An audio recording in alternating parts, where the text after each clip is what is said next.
All right, if you're like me and you love that beachy, effortless, sexy wave, but you find it not effortless and actually a little bit complicated to pull off, Leah is here and she's gonna show us how to do it. She's the one that waves my hair most days. She is the wave master and she's got a pretty simple technique that I think we can all pull off. Wanna try it?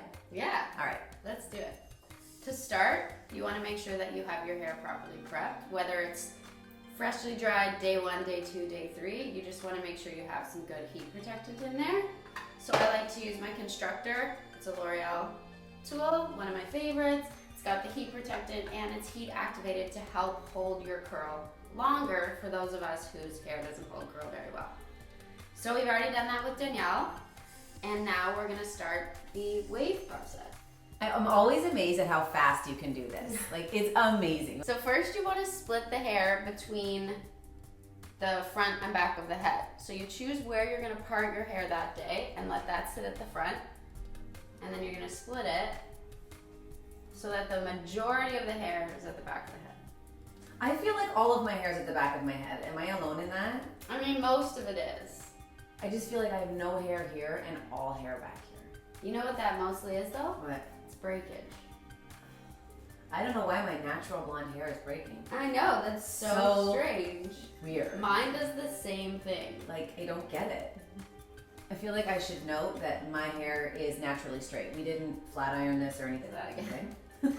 So with this wave technique, it's more of a tousled effect. So I do it alternating directions when I'm putting in the wave.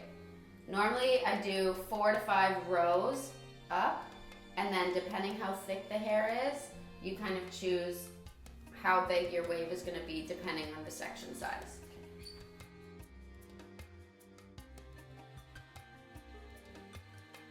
The bottom pieces on the outsides of the head, I try to make sure that they're going the same direction. So in this case, that means that these ones are turning into each other and this one's turning in the same direction as the middle one. For the next row up, I'm just going to show you how I curl the hair. This, for me, is the money shot, this flock of seagulls for me. But also the way you twist the iron. Is that what we're getting into? Yeah. Yeah, it's amazing. Pay attention. So we start with the one below I came in. So with this one, I'm going to be going out the other direction. So before, you're not just grabbing the hair and clamping, right? Because you don't want to leave that indentation on the hair, demarcation. You want to come in and twist as you clamp. You bring it right up to the root, and then as you pull out, just loosen the clamp just enough to slide the hair through and pull it down a little bit more. Then you're going to come back out, and as you come down, that top curl just falls out on its own. Just let that fall out.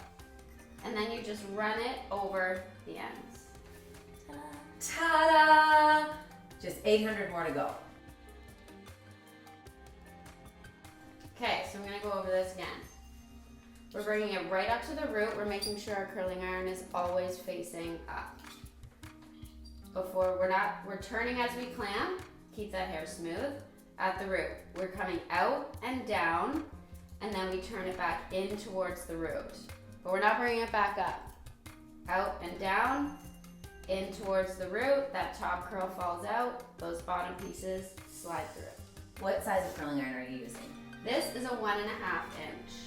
I find that I can use this on hair length, whether it's like just under the chin or coming down like past your shoulders like yours is, because you can change the wave based on the section size.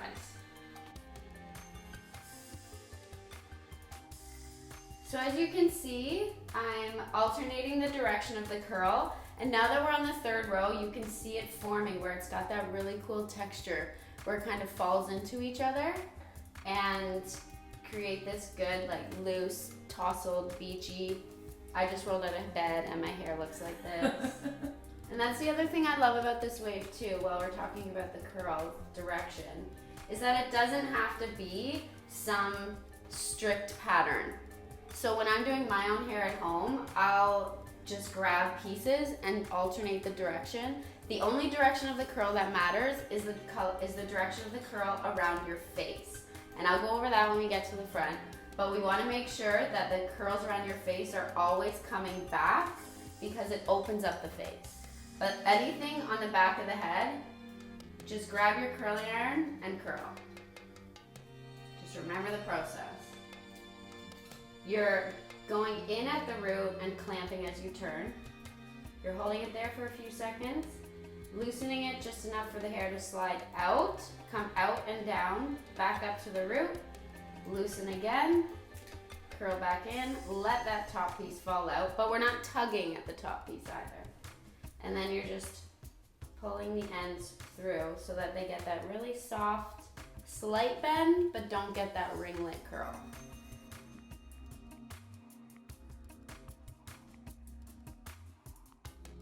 And there you go. You let those sit because we want to make sure that they're going to cool. You can already see that it's got that really kind of textured, tousle-y look. Love it. Let's move on to the side.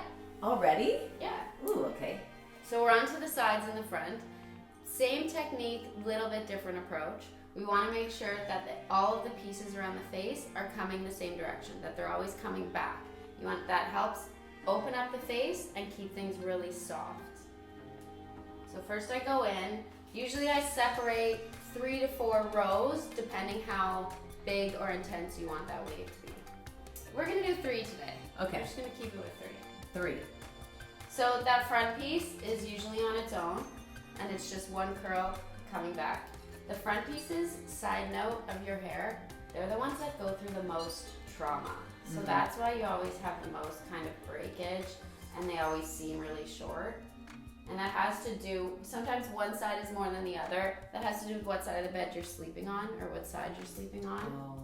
Not side of the bed, what side of the body. I have like those little sideburns. Yeah. I think that's just like rite of passage if you're a blonde. I know. Because I have those too. Okay, so as we've gotten up to this one, we're able to split it into more sections. So I'm gonna have you turn your head a little bit. Just gonna show you guys. This one, I take the corner out, so it's kind of a triangle, and this one piece comes forward. So it's the same technique that we were talking about at the back with the clamping and the rolling out and the letting the top. But this is the one piece coming forward to give the front section that texture. Anything else comes back. That's good to know. So that's the only one that goes this It's way. the only one that comes forward. And you do the same, any row that you're able to do 2 or more sections, you're doing that. Okay, because I've made that mistake before where I did a front curl up here and it wasn't a good look. No. So that one goes back here. Yes. Got it. Okay, so with the next section, same thing. You're still on that angle coming forward because as you curl, you want to come with the hair forward and then you're curling it back. So it's still really nice and soft around the face.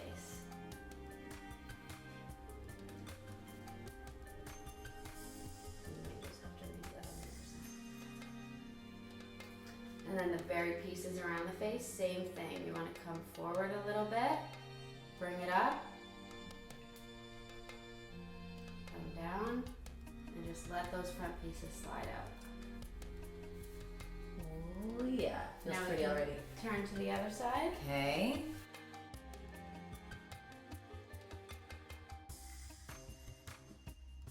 So for this side, same thing as the other side. You're taking that top triangle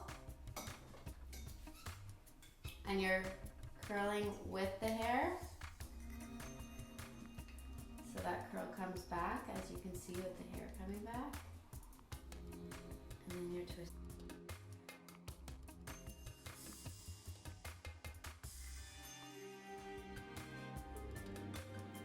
So the waving part's done. Now we just want to let it sit, do nothing for 30 seconds, really let that form cool with the wave. Okay, so it's waved. I like to give it a little mist of the Infinium hairspray. It's just a lightweight cover before I brush it out. And when you do brush it out, you want to use a wide tooth comb or kind of like a paddle brush, something with wide, lots of space between the teeth, because you don't want to pull the curls out, you just want to soften them. Where do we get one of these? These you can buy at like Shoppers Drug Mart. Oh, you can? Yeah. Okay, great. Or Cosmetic World on Yonge Street has a lot of different kind of combs. Okay. But yeah. So I'm gonna have you turn again. So I just want to show you the brush out routine. As you can see, it just takes all those waves, breaks them right up, but it still has that kind of falling, tousled, textured. You can take a bit of spray, your texture spray, and spray it in there. Give it a little bit more grit, a little bit more volume. Come on back around. Okay. Same with the front pieces. Just keep that soft, brushed out wave. Yeah. You got it. Use your favorite finishing product, your favorite. Oh my God, it's so texture good. spray, and you can go. That's it. That's the Leah wave, everybody. Thanks, Leah. You're welcome. Anytime. See you tomorrow.